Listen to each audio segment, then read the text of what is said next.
आज जो योजना का मैं ऐलान करने जा रहा हूं, इस योजना का नाम है पुजारी ग्रंथी सम्मान योजना। इस योजना के तहत मंदिरों में भगवान की पूजा करने वाले लोगों को पूजा करवाने वाले पुजारियों को और गुरुद्वारे में ग्रंथियों को हर महीने सम्मान राशि देने का प्रावधान है। आज इस योजना के जरिए इसे मैं वेतन या तनख्वाह नहीं कहूंगा, एक तरह से इनका सम्मान करने के लिए इसकी घोषणा कर रहे हैं कि लगभग 18,000 रुपये महीना इनको सम्मान राशि दी जाएगी हमारी सरकार बनने पर।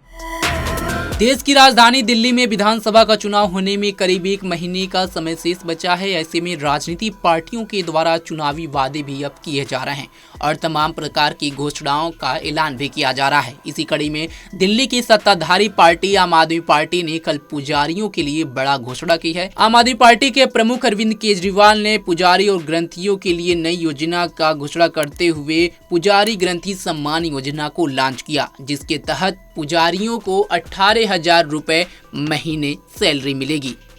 ये योजना तब लागू होगी जब दिल्ली में एक बार फिर से आम आदमी पार्टी की सरकार बनेगी। अब इस ऐलान के बाद से दिल्ली में राजनीति शुरू हो चुकी है और धर्म के नाम पर राजनीति करने के आरोप भी लग रहे हैं, जिसको लेकर के अब अयोध्या श्री राम मंदिर के मुख्य पुजारी सत्येंद्र दास का बयान भी सामने आया है। उन्होंने अरविंद केजरीवाल के ऊपर भी बयान दिया है और इस योजना के ऊपर भी अपनी प्रतिक्रिया दी है।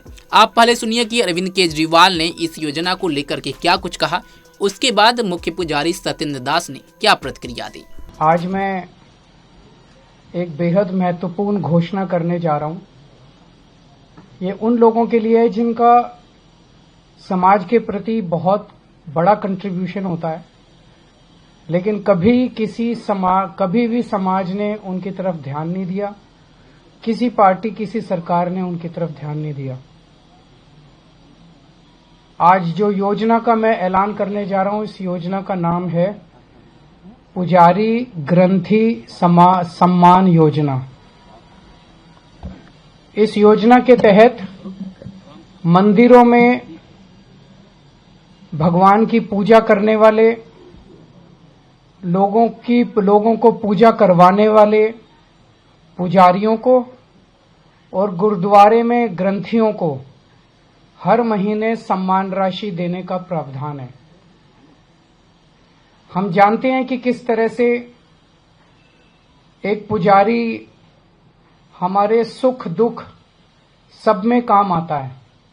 हमारे घर में शादी हो, बच्चे का बर्थडे हो, कोई भी खुशी का मौका हो या कोई मौत हो जाए या कोई गम का मौका हो, हर वक्त पुजारी हमारे साथ होता है, हमारे को उसमें अपना कंट्रीब्यूशन करता है, भगवान की पूजा कराता है हमें।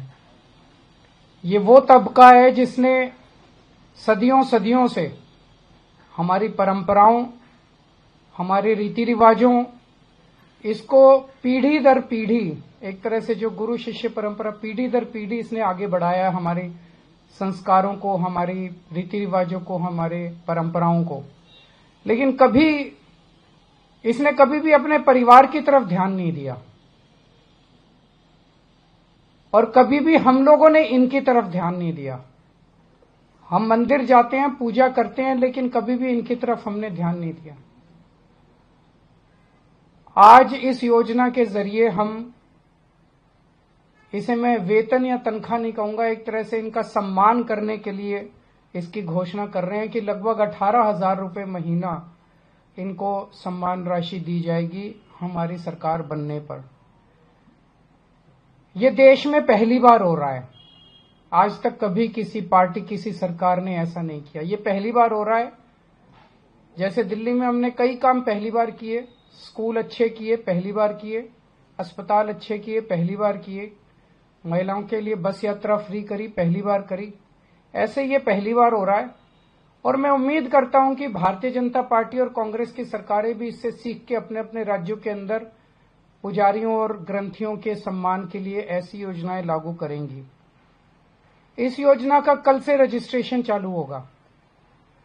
कल इस योजना का रजिस्ट्रेशन एक तरह से शुभारंभ करने के लिए मैं कनॉट प्लेस के हनुमान मंदिर जाऊंगा और वहां के पुजारियों का रजिस्ट्रेशन करके आऊंगा और उसके बाद दिल्ली के सभी मंदिरों और गुरुद्वारों में हमारे एमएलएज, हमारे कैंडिडेट्स, हमारे कार्यकर्ता पुजारियों का और ग्रंथियों का रजिस्ट्रेशन कल से फिर मेरे आरंभ करने के बाद पूरे दिल्ली के अंदर इसका रजिस्ट्रेशन चालू होगा।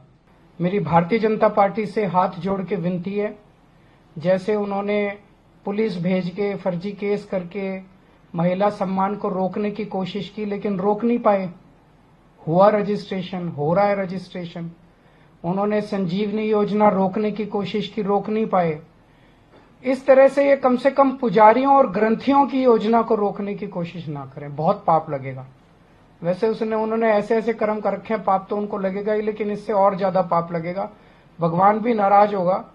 एक तरह से पुजारी और ग्रंथी हमारे और भगवान के बीच में एक ब्रिज का काम करते हैं, सेतु का काम करते हैं, हमारी प्रार्थनाओं को भगवान तक पहुंचाते हैं।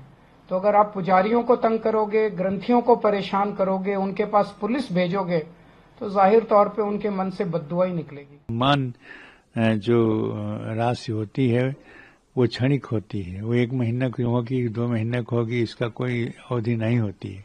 यदि वेतन देता तो वेतन होता कि हाँ महीना हमें वेतन देंगे, वेतन नहीं है, सम्मान है। और सम्मान जो होता है वो दिखावा होता है, वो किसी महीना में देगा, किसी महीने में बन के देगा। तो इस तरह से इसका कोई महत्व नहीं है। महत्वपूर्ण ये होता है कि वो वेतन निर्धारित करते कि हम इतने हर महीना में पुजारियों को या ग्रंथियों को या जितने भी हैं जो भी पूजा करते हैं, चाहे गुरुद्वारा के हों, चाहे जैन के हों, चाहे जितने भी हों, उनको देना चाहिए वेतन। लेकिन पुजारियों को वेतन कह करके सम्मान राशि देता है। सम्मान राशि का कोई महत्व नहीं है। वो सम्मान होता है 1 महीना का होगा, 2 महीना का होगा, 4 महीना का होगा, इसका कोई पता नहीं है। यदि उनको देना है तो कम से कम यहाँ राम जन्मभूमि पुजारियों को, जो नए पुजारी बने हैं, उनको 40,000 रुपया देने की घोषणा हुई है। तो कम से कम 40,000 रुपया दिया जाए और वेतन दिया जाए तो हो सकता है कि हाँ पुजारियों को कुछ लाभ होगा। तो राम जन्मभूमि के ट्रस्ट ने घोषणा किया है कि हम नए पुजारियों को 40,000 रुपया प्रति महीना वेतन देंगे, तो वो वेतन निर्धारित होगा। और सम्मान राशि होती है वो ज्यादा दिन के लिए नहीं होती है, इसे ये दिखावा है। और ये दिखावा केवल प्रलोभन है, ये प्रलोभन चुनाव के लिए किया जा रहा है।